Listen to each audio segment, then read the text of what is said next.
നമസ്കാരം. ഭാരതവും ഇറ്റലിയും തമ്മിലുള്ള ഉഭയകക്ഷി ബന്ധം ചരിത്രത്തിലെ ഏറ്റവും ശക്തമായ തന്ത്രപ്രധാന മുന്നേറ്റത്തിലൂടെയാണ് ഇപ്പോൾ കടന്നു പോകുന്നത്.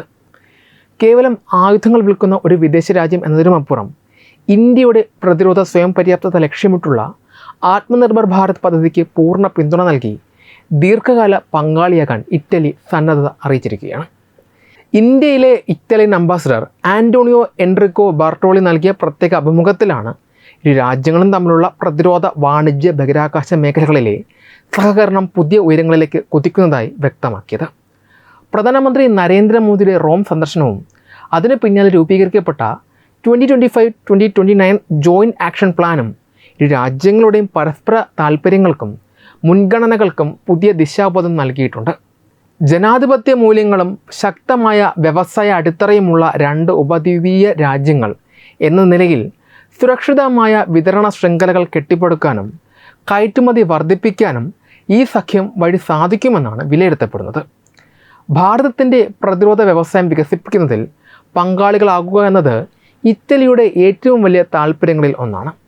ഇരു രാജ്യങ്ങളും തമ്മിൽ ഒപ്പുവെച്ച പ്രതിരോധ കരാറിൻ്റെയും ജോയിൻറ്റ് ഇൻഡസ്ട്രിയൽ റോഡ് മാപ്പിൻ്റെയും അടിസ്ഥാനത്തിൽ യുദ്ധോപകരണങ്ങളുടെ സംയുക്ത രൂപകൽപ്പന, സംയുക്ത വികസനം, സംയുക്ത ഉൽപ്പാദനം എന്നിവയ്ക്കാണ് ഇറ്റലി മുൻഗണന നൽകുന്നത്. ആധുനിക സൈനിക സാങ്കേതിക വിദ്യകളിൽ ലോകോത്തര നിലവാരമുള്ള ഇറ്റലിക്ക് ഭാരതത്തിൻ്റെ വമ്പിച്ച വിപണി സാധ്യതകളും കുറഞ്ഞ ഉൽപ്പാദന ചെലവും പ്രയോജനപ്പെടുത്തി കുറഞ്ഞ ചെലവിൽ അതിവേഗം അത്യാധുനിക പ്രതിരോധ സംവിധാനങ്ങൾ നിർമ്മിച്ചെടുക്കാൻ കഴിയും. പസഫിക് മേഖലയിലെ ചൈനീസ് നാവിക നീക്കങ്ങളെ ചെറുക്കാനും സ്വതന്ത്ര കപ്പൽ ഗതാഗതം ഉറപ്പാക്കാനും ലക്ഷ്യമിട്ട് ഇൻഡോ പസഫിക്കിൽ സംയുക്ത നാവിക അഭ്യാസങ്ങളും പോർട്ട് കോളുകളും വർദ്ധിപ്പിക്കാനും ഇരു രാജ്യങ്ങളും തീരുമാനിച്ചിട്ടുണ്ട്. ഇതോടൊപ്പം ബഹിരാകാശ രംഗത്തും അമേരിക്കയും ബ്രിട്ടനും ഉൾപ്പെടുന്ന ഉന്നതതല ചർച്ചകളിലേക്ക് ഇന്ത്യയെ കൂടി ഇറ്റലി ഉൾപ്പെടുത്തിയത് ഈ ബന്ധത്തിൻ്റെ തന്ത്രപരമായ പ്രാധാന്യമാണ് വെളിപ്പെടുത്തുന്നത്. ഇരു രാജ്യങ്ങളിലെയും ജനങ്ങൾ തമ്മിലുള്ള സാംസ്കാരികവും തൊഴിൽപരവുമായ ബന്ധവും ഈ പ്രതിരോധ സഖ്യത്തിന് കൂടുതൽ ദൃഢത നൽകുന്നു.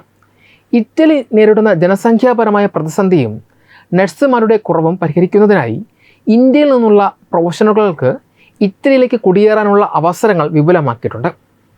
കലാരംഗത്ത് ബൊട്ടിസെല്ലി, കരാവാജിയോ തുടങ്ങിയ പ്രശസ്ത ഇറ്റാലിയൻ ചിത്രകാരന്മാരുടെ പ്രദർശനങ്ങൾ ഇന്ത്യയിൽ വൻ വിജയമായിരുന്നു. ഇതിൻ്റെ തുടർച്ചയായി 2027 ഒക്ടോബർ വർഷത്തെ ഇന്ത്യയിലെ ഇറ്റാലിയൻ സംസ്കാരത്തിൻ്റെയും ടൂറിസത്തിൻ്റെയും വർഷമായി പ്രഖ്യാപിച്ചിരിക്കുകയാണ്. ആഗോള ഭൗമ രാഷ്ട്രീയ സമവാക്യങ്ങൾ അതിവേഗം മാറിക്കൊണ്ടിരിക്കുന്ന ഈ കാലഘട്ടത്തിൽ സാങ്കേതിക വിദ്യ കൈമാറാൻ മടിക്കുന്ന വിദേശ ശക്തികൾക്കിടയിൽ ഇന്ത്യയുമായി ചേർന്ന് ആയുധങ്ങൾ ഉൽപ്പാദനം നടത്താൻ ഇറ്റലി മുന്നോട്ട് വരുന്നത് ഇന്ത്യയുടെ ആഗോള പ്രതിരോധ സ്വീകാര്യതയുടെയും വളരുന്ന സൈനിക ശക്തിയുടെയും വ്യക്തമായ തെളിവാണ്.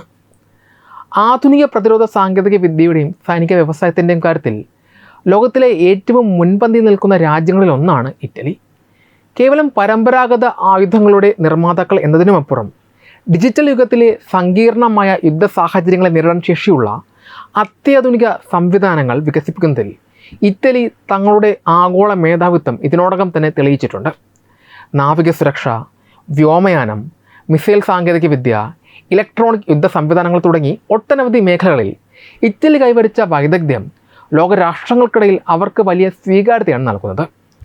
ഭാരതത്തിൻ്റെ ആത്മനിർഭർ ഭാരത് പദ്ധതിക്ക് പിന്തുണ പ്രഖ്യാപിച്ച് കേവലം ഒരു ആയുധ വിൽപ്പനക്കാരനാകാതെ സാങ്കേതിക വിദ്യ കൈമാറാനും സംയുക്ത ഉൽപ്പാദനം നടത്താനും ഇറ്റലി മുന്നോട്ട് വരുമ്പോൾ അവർക്ക് കരുത്ത് പകരുന്നത് പതിറ്റാണ്ടുകളായി വിവിധ പ്രതിരോധ മേഖലകളിൽ അവർ ആർജിച്ചെടുത്ത സമാനതകളില്ലാത്ത പ്രായോഗിക ജ്ഞാനമാണ്. ഇറ്റലിയുടെ പ്രതിരോധ മേഖലയിലെ ഏറ്റവും പ്രശസ്തവും ശക്തവുമായ വിഭാഗം അവരുടെ നാവിക പ്രതിരോധ സാങ്കേതിക വിദ്യയും അത്യാധുനിക കപ്പൽ നിർമ്മാണ ശൈലിയുമാണ്. മെഡിറ്ററേനിയൻ കടലിനാൽ ചുറ്റപ്പെട്ട ഒരു ഉപദ്വീപീയ രാജ്യമെന്ന നിലയിൽ നാവിക സുരക്ഷയ്ക്ക് വലിയ പ്രാധാന്യം നൽകുന്ന ഇറ്റലി ലോകത്തിലെ തന്നെ ഏറ്റവും മികച്ച യുദ്ധക്കപ്പലുകളും അന്തർവാഹിനികളും ഫ്രിഗേറ്റുകളും രൂപകൽപ്പന ചെയ്യുന്നതിൽ വിദഗ്ധരാണ്.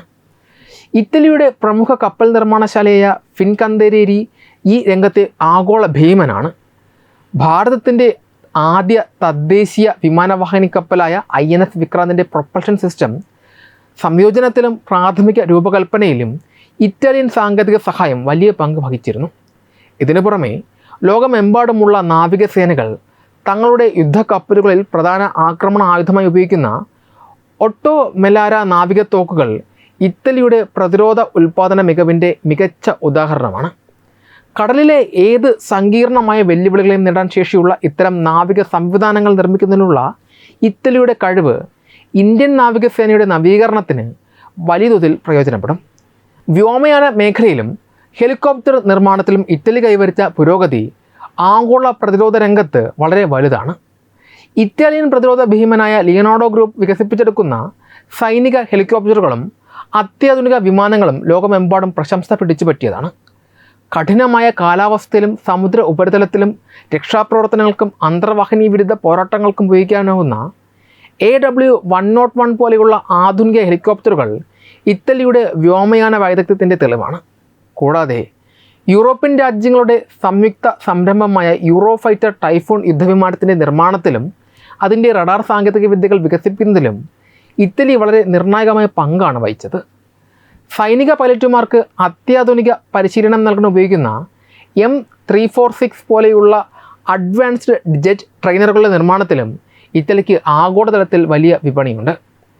ആധുനിക യുദ്ധങ്ങളുടെ ഗതി നിർണ്ണയിക്കുന്ന റഡാറുകൾ, മിസൈൽ പ്രതിരോധ സംവിധാനങ്ങൾ, ഇലക്ട്രോണിക് വാർഫെയർ എന്നീ മേഖലകളിലാണ് ഇറ്റലി തങ്ങളുടെ മറ്റൊരു പ്രധാന കഴിവ് തെളിയിച്ചിട്ടുള്ളത്. ശത്രുക്കളുടെ വിമാനങ്ങളെയോ മിസൈലുകളെയോ വളരെ അകലെ വെച്ചു തന്നെ കൃത്യമായി തിരിച്ചറിയാൻ ശേഷിയുള്ള ആക്റ്റീവ് ഇലക്ട്രോണിക്കലി സ്കാൻഡ് അറേ റഡാറുകളും ശത്രുവിൻ്റെ കമ്മ്യൂണിക്കേഷൻ ശൃംഖലകളെ തകരാറിലാക്കാൻ പോകുന്ന ഇലക്ട്രോണിക് ജാമറുകളും നിർമ്മിക്കുന്നതിൽ ഇറ്റാലിയൻ ശാസ്ത്രജ്ഞർക്ക് പ്രത്യേക വൈദഗ്ധ്യമുണ്ട്.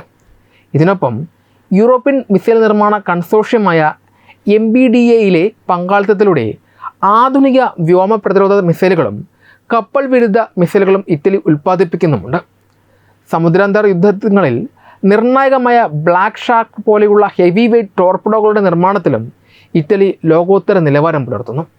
ഡിജിറ്റൽ സുരക്ഷയും സൈബർ പ്രതിരോധവുമാണ് ഇറ്റലി നിലവിൽ വലിയ നിക്ഷേപം നടത്തുന്നതും കഴിവ് തെളിയിച്ചുകൊണ്ടിരിക്കുന്നതുമായ മറ്റൊരു ആധുനിക പ്രതിരോധ മേഖല. സൈനിക കമാൻഡ് ആൻഡ് കൺട്രോൾ സംവിധാനങ്ങളെ സൈബർ ആക്രമണങ്ങളിൽ നിന്ന് സംരക്ഷിക്കുന്നതിനും കൃത്രിമ ബുദ്ധിയുടെ സഹായത്തോടെ അതിർത്തികളിലെ സുരക്ഷാ ഭീഷണികൾ മുൻകൂട്ടി പ്രവചിക്കുന്നതിനുമുള്ള തന്ത്രപ്രധാനമായ ആപ്ലിക്കേഷനുകൾ ഇറ്റലി വികസിപ്പിച്ചിട്ടുണ്ട്. ചുരുക്കത്തിൽ കടലിൻ്റെ ആഴങ്ങൾ മുതൽ ബഹിരാകാശം വരെയുള്ള വിവിധ പ്രതിരോധ തലങ്ങളിൽ ഒരുപോലെ പ്രയോഗിക്കാൻ സാധിക്കുന്ന സമഗ്രമായ സാങ്കേതിക വിദ്യകളാണ് ഇറ്റലിയുടെ കൈവശമുള്ളത്. ഈ ബഹുമുഖ പ്രതിരോധ വൈദഗ്ധ്യവും അനുഭവ സമ്പത്തും ഉള്ളതുകൊണ്ട് തന്നെയാണ് ഇന്ത്യയുമായി കൈകോർത്ത് പ്രതിരോധ സാമഗ്രികളുടെ സംയുക്ത രൂപകൽപ്പനയ്ക്കും ഉൽപ്പാദനത്തിനുമായി ഒരു ദീർഘകാല തന്ത്രപ്രധാന പങ്കാളിയാക്കാൻ ഇറ്റലിക്ക് പൂർണ്ണ ആത്മവിശ്വാസത്തോടെ മുന്നോട്ട് വരാൻ സാധിക്കുന്നത്. ഇന്ത്യയും ഇറ്റലിയും തമ്മിൽ രൂപപ്പെടുന്ന പുതിയ പ്രതിരോധ സാങ്കേതിക പങ്കാളിത്തം തെക്കേ ഏഷ്യയിലെയും ഇൻഡോ പസഫിക് മേഖലയിലെയും നിലവിലെ സൈനിക സമവാക്യങ്ങളെ പൂർണ്ണമായി മാറ്റിമറിക്കാൻ പോകുന്ന ഒന്നാണ്. ഇന്ത്യ വെറുമൊരു ആയുധ ഉപഭോക്താവ് എന്ന നിലയിൽ നിന്ന് മാറി ആഗോള പ്രതിരോധ സാങ്കേതിക വിദ്യകളുടെ സംയുക്ത നിർമ്മാതായി മാറുന്നത് പരമ്പരാഗത ശത്രുരാജ്യമായ പാകിസ്ഥാനും മേഖലയിൽ ആധിപത്യം സ്ഥാപിക്കാൻ ശ്രമിക്കുന്ന ചൈനയ്ക്കും ഒരുപോലെ വലിയ വെല്ലുവിളിയാണ് ഉയർത്തുന്നത്. ആധുനിക സൈനിക സാങ്കേതിക വിദ്യകളിൽ ഇറ്റലി കൈവരിച്ച വൈദഗ്ധ്യം ഇന്ത്യയുടെ പക്കൽ എത്തുന്നതോടെ ഇരു രാജ്യങ്ങളുടെയും പ്രതിരോധ തന്ത്രങ്ങളിൽ വലിയ പ്രതിസന്ധികൾ സൃഷ്ടിക്കപ്പെടും.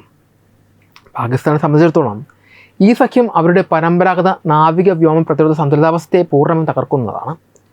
അറബിക്കടലിൽ ഇന്ത്യൻ നാവികസേനയുടെ കരുത്ത് വർദ്ധിക്കുന്നത് പാകിസ്ഥാൻ്റെ കടൽമാർഗമുള്ള വിതരണ ശൃംഖലകൾക്ക് വലിയ ഭീഷണിയാകും. ഇറ്റലിയുടെ അത്യാധുനിക അന്തർവാഹിനി വിരുദ്ധ സാങ്കേതിക വിദ്യകളും ടോർപിഡോ സംവിധാനങ്ങളും ഇന്ത്യൻ കപ്പലുകളിൽ വിന്യസിക്കപ്പെടുന്നതോടെ പാക് നാവികസേനയുടെ പ്രധാന കരുത്തായ അന്തർവാഹിനികളുടെ ചലന സ്വാതന്ത്ര്യം പൂർണ്ണമായും പരിമിതപ്പെടും. കൂടാതെ വ്യോമയാന മേഖലയിൽ ഇറ്റലിയിൽ നിന്ന് ലഭിക്കുന്ന സാങ്കേതിക വിദ്യകൾ ഇന്ത്യൻ വ്യോമസേനയുടെ ആധുനികവൽക്കരണത്തിന് വേഗത കൂട്ടും. കടുത്ത സാമ്പത്തിക പ്രതിസന്ധി നേരിടുന്ന പാകിസ്ഥാന് ഇന്ത്യ കൈവരിക്കുന്ന ഈ സാങ്കേതിക മേധാവിത്വത്തിനൊപ്പം ഓടിയെത്താൻ പുതിയ ആയുധങ്ങൾ വാങ്ങേണ്ടി വരുന്നത് അവരുടെ സമ്പദ് വ്യവസ്ഥയെ കൂടുതൽ തളർത്തും. അമേരിക്കയും യൂറോപ്യൻ രാജ്യങ്ങളും പാകിസ്ഥാന് ആയുധങ്ങൾ നൽകുന്നത് പരിമിതപ്പെടുത്തിയ സാഹചര്യത്തിൽ ഇന്ത്യ യൂറോപ്പിലെ ഒരു പ്രമുഖ ശക്തിയുമായി പ്രതിരോധ സഖ്യത്തിൽ ഏർപ്പെടുന്നത് പാകിസ്ഥാൻ്റെ ആഗോള ഒറ്റപ്പെടലിൻ്റെ ആക്കം കൂട്ടുകയും ചൈനയെ സംബന്ധിച്ചിടത്തോളം ഈ നീക്കം അവരുടെ ഇന്തോ പസഫിക് തന്ത്രങ്ങൾക്കും തദ്ദേശീയമായ സൈനിക ഉൽപ്പാദന മേധാവിത്വത്തിനും നേരിട്ടുള്ള തിരിച്ചടിയുമായി മാറും. ഇന്ത്യൻ മഹാസമുദ്രത്തിൽ തങ്ങളുടെ സ്വാധീനം ഉറപ്പിക്കാൻ ശ്രമിക്കുന്ന ചൈനീസ് നാവികസേനയ്ക്ക് ഇറ്റലിയുമായി ചേർന്ന് ഇന്ത്യ നടത്തുന്ന സംയുക്ത നാവിക അഭ്യാസങ്ങളും തുറമുഖ സഹകരണങ്ങളും വലിയ തടസ്സമാകും. മെഡിറ്ററേനിയൻ മേഖലയിലെ പ്രധാന ശക്തിയായി ഇറ്റലി ഇൻഡോ പസഫിക്കിൽ ഇന്ത്യയുമായി കൈകോർക്കുന്നത് ചൈനയുടെ വിപുലീകരണ നയങ്ങൾക്കെതിരെയുള്ള ആഗോള ജനാധിപത്യ സഖ്യത്തെ ശക്തമാക്കും. സാങ്കേതികമായി നോക്കിയാൽ ചൈനയുടെ പ്രതിരോധ ഉൽപ്പാദനം പലപ്പോഴും റഷ്യൻ സാങ്കേതിക വിദ്യകളുടെ പകർപ്പുകളെയോ സ്വന്തം റിവേഴ്സ് എഞ്ചിനീയറിങ്ങിനെയോ ആശ്രയിച്ചാണ് നിൽക്കുന്നത്. എന്നാൽ ഇന്ത്യക്ക് യൂറോപ്യൻ യൂണിയനിലെ ഏറ്റവും മികച്ച സാങ്കേതിക വിദ്യകൾ നേരിട്ട് ലഭിക്കുന്നതിലൂടെ പടിഞ്ഞാറൻ നിലവാരമുള്ള ആയുധശേഖരവും അതിവേഗം നിർമ്മിച്ചെടുക്കാൻ സാധിക്കും. ഇത് അതിർത്തിയിലെ ചൈനീസ് സൈന്യത്തിൻ്റെ സാങ്കേതിക മുൻതൂക്കം ഇല്ലാതാക്കും. ഇതിനെല്ലാം പുറമെ ആഗോള ആയുധ വിപണിയിൽ ചൈനയ്ക്കും പാകിസ്ഥാനും ഈ സഖ്യം വലിയൊരു സാമ്പത്തിക വെല്ലുവിളി ഉയർത്തുന്നുണ്ട്. ചൈന തങ്ങളുടെ കുറഞ്ഞ ചെലവിലുള്ള ആയുധങ്ങൾ ഏഷ്യൻ ആഫ്രിക്കൻ രാജ്യങ്ങളിലേക്ക് കയറ്റുമതി ചെയ്യുമ്പോൾ പാകിസ്ഥാൻ പലപ്പോഴും ചൈനീസ് സഹായത്തോടെയുള്ള ആയുധ നിർമ്മാണത്തിനാണ് ശ്രമിക്കുന്നത്. എന്നാൽ ഇന്ത്യയും ഇറ്റലിയും ചേരുമ്പോൾ യൂറോപ്യൻ സാങ്കേതിക വിദ്യയും ഇന്ത്യയുടെ കുറഞ്ഞ ഉൽപ്പാദന ചെലവും ഒത്തുചേരുന്ന ഒരു പുതിയ പ്രതിരോധ കയറ്റുമതി മാതൃകയാണ് സൃഷ്ടിക്കപ്പെടുന്നത്. ഫിലിപ്പൈൻസ് പോലുള്ള തെക്കുകിഴക്കൻ ഏഷ്യൻ രാജ്യങ്ങളിലേക്ക് ഇന്ത്യ പ്രതിരോധ സാമഗ്രികൾ കയറ്റി അയക്കുന്നത് ചൈനീസ് വിപണിയെ നേരിട്ട് ബാധിക്കും. ചുരുക്കത്തിൽ അതിർത്തികളിലെ സൈനിക മേധാവിത്വം നഷ്ടപ്പെടുന്നതിനൊപ്പം ഭൗമരാഷ്ട്രീയമായി ഇന്ത്യയെ ഒറ്റപ്പെടുത്താനുള്ള തങ്ങളുടെ സംയുക്ത നീക്കങ്ങൾ പരാജയപ്പെടുത്തുന്നതിനും പാകിസ്ഥാനും ചൈനയ്ക്കും ഈ ഇന്ത്യ ഇറ്റലി പ്രതിരോധ സഖ്യം കാരണമാകും. ഈ വാർത്തയെക്കുറിച്ചുള്ള നിങ്ങളുടെ അഭിപ്രായങ്ങൾ കമൻറ്റുകളിൽ രേഖപ്പെടുത്തൂ. വീഡിയോ ഇഷ്ടമായി ലൈക്ക് ചെയ്യൂ, ഷെയർ ചെയ്യൂ. കൂടുതൽ വാർത്തകൾക്കായി ഞങ്ങളുടെ ചാനൽ സബ്സ്ക്രൈബ് ചെയ്യൂ. വെബ് ഡെസ്ക് തത്വമൈ ന്യൂസ്.